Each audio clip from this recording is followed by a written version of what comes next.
মাছের তেল দিয়ে তেল মসুর ঝোল। লাগছে রসুন কুচি, লঙ্কা কুচি, আদা কুচি, পেঁয়াজ কুচি, সর্ষের তেল, পেঁয়াজ, নুন, জল দিয়ে একটু হালকা সেদ্ধ করে রেখেছি। আর লাগছে মাছের তেল। সর্ষের তেলের মধ্যে কালো জিরে দিয়ে দিলাম,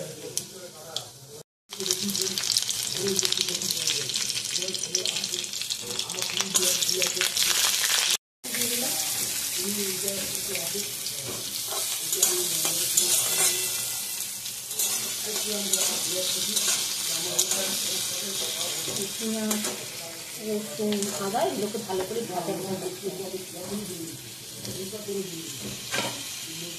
কুচি, পেঁয়াজ কুচি দিয়ে ভাজা ভাজা করে নিলাম। এবার এই তেলটা ভালো করে ভাজা ভাজা করে নিয়ে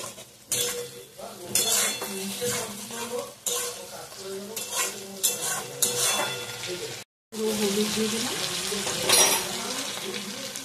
অল্প করে নুন দিয়ে দিলাম, ডালটা সর্ষের তেল, পেঁয়াজ, নুন দিয়ে অল্প জল দিয়ে সিদ্ধ করে নিচ্ছি। ডালটা মতো ডালটা ধুয়ে ভালো করে মিশিয়ে নিতে হবে।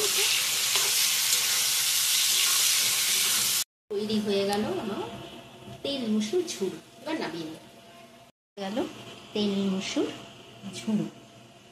এই ভিডিওটা যদি ভালো লাগে লাইক শেয়ার করে সাবস্ক্রাইব করে কমেন্ট করবেন। Thank you.